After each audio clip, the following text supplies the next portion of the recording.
just want to say thanks for coming. Kind of brought this webinar together based on a lot of questions that people had about local recreation around time of COVID-19, where to get out and what to do responsibly.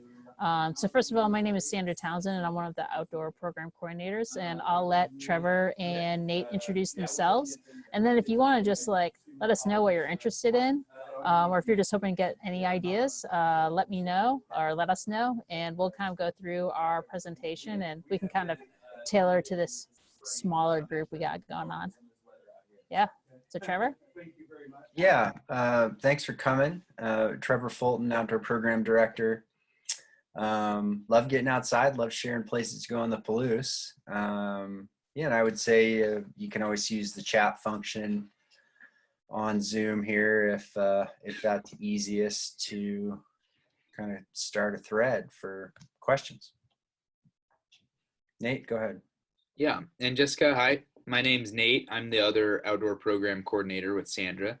And yeah, coming together as a group to kind of really dive into that importance of place and some of those things that we can do around home.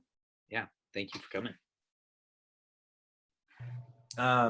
For me personally, springtime is very much about following water. So when the water is low, I tend to fish on the rivers. When it's high, I will boat the rivers. And if I want to go fishing and the water is high and I'm not rafting or floating for some reason, I'll check out some local lakes.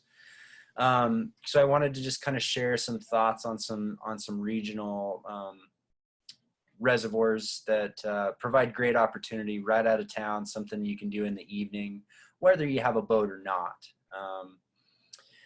The nice thing about some of these is you can spread out pretty well. I've heard from multiple sources that Spring Valley Reservoir east of Troy here has been hit real hard lately, and there's a ton of other opportunities on the Palouse that are worth checking out. So first and foremost, before you go, definitely buy a fishing license. Those are very inexpensive. They're good for the calendar year. You can get them at any retail outdoor store or online. And it supports conservation, which is always a good thing. Check the fishing regs. They're pretty straightforward, but you don't want to get yourself, mixed up. And every place you can buy a license, you can also get regulations. And then, I am very open to all different types of fishing. Doesn't matter if it's using a worm, a little the foamy power bait stuff that you can catch some trout with, spinners, rapalas, jigs, or gizzards for catfishing. Any of those will do the job. They're all fun in their own regard, and they're all very simple. I think we could all stand to kind of harken back to our youth a little bit more and fish on a lake in the evening once in a while with friends or family, socially distant, of course. So Spring Valley Reservoir, that is east of Troy, great for rainbow trout and largemouth bass. Great trails all the way around the reservoir. Again, it's been hit pretty hard, so maybe think of those kind of off times, whether it's midweek during the day or early in the morning can be really good. Most folks don't seem to get up and going right now, so I've found a lot of success getting up and getting outside kind of in the before work time frame. And the nice thing about this time of year is it's light at 5 a.m. So if you're willing to do it, it's easy to do. Moose Creek Reservoir is just west of Beauville, so between Deary and Beauville.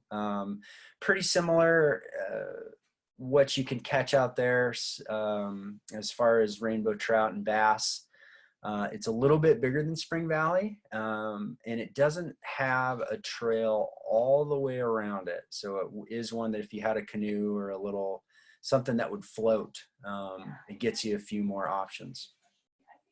Jessica, you mentioned going out to Elk River, so I'm sure you're familiar with Elk Creek Reservoir.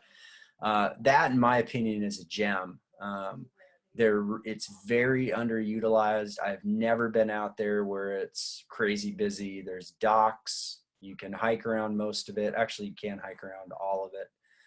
And you can actually fish the creek above and below the reservoir. And that one specifically has really great panfish, so crappie and sunfish fishing, which are great for fish fries. And then Man Lake is one that a lot of people are not familiar with. It's up in the Lewiston Orchards. I'll be very honest, it's not as picturesque as some of the other bodies of water I was going to talk about. But the one thing that Man Lake does have is phenomenal catfishing. It has some of the best channel catfishing in the region. They do stock it. They're pretty easy to catch. Chicken gizzards work really well. That's why it's on that list there. And you can get a mess of food for a fish fry from a catfish at a Man Lake pretty darn easy. So it's definitely worth checking out. There's a ton of other local opportunities. You know, we can dive into those if there's some interest. But for right now, let's bounce to the next slide. So again, if the water's up, I like to go boating. You know, we want to make sure we're all being safe out there, especially right now. We don't want to overextend search and rescue or overextend any sort of healthcare facilities. So what I've kind of been recommending to people is just take it down a notch. If you're usually really comfortable with class 3 whitewater, take it down to class 2, right? Or keep it really easy on class 3, you know, just to make sure you don't get yourself in over your head, because even the most experienced folks have accidents happen. Definitely don't go alone, but you know, find ways to socially distance, whether you're in separate crafts or you know, separated in a similar boat. And then there's you know, whitewater can be pretty intimidating for folks. So some other resources would be our webpage as well as AmericanWhitewater.org are probably the two best resources. The neat thing about the Palouse is it has great whitewater boating right now, whether we're right out of town here or a very short drive. So the local frog pond run on the Palouse is sort of over its peak. It tends to peak pretty early and is runnable kind of that February through April timeframe.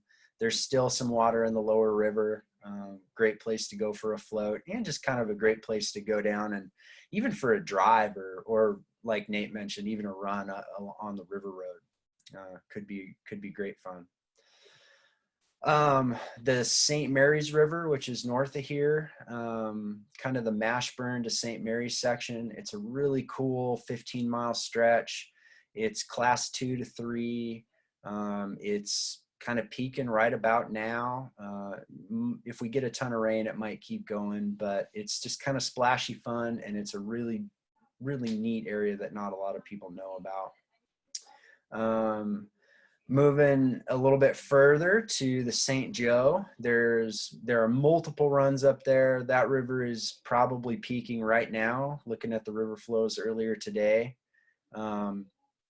That run is generally April to June, and I have an asterisk there because usually end of April into May is when it peaks, and that's usually not the best time to be on the river. You kind of want to be on there before and after that. There's multiple sections, not just Tumble Down and Skookum Canyon, but those are kind of the two easy to find, roadside, good times. The last one that I want to highlight real fast is a very much a hidden gem. It is the canyon stretch of the Palouse. So this is over in Washington. It runs from the town of Palouse right at the city park to the town of Elberton. You can keep going to Colfax, but most folks kind of recommend against it, because if you do miss the takeout, you'll end up at the weir in town, which is not a good thing. There isn't a gauge, so you kind of have to look at the flow of the river and make sure there's enough to float it. The nice thing is it's a class 2 stretch, so it's pretty beginner friendly. You don't need to worry about anything but brush and any potential trees you're in or near the river. You know, so you just want to make sure you're giving yourself ample opportunity to be safe there. But it's a gorgeous section of water. Doesn't get run very often. It's one that I really recommend folks that are interested in boating in and around the Palouse region to at least do once while they live here. Okay, we'll leave it at that. Pass it to Sandra, and we can jump back into rivers or lakes if there's questions.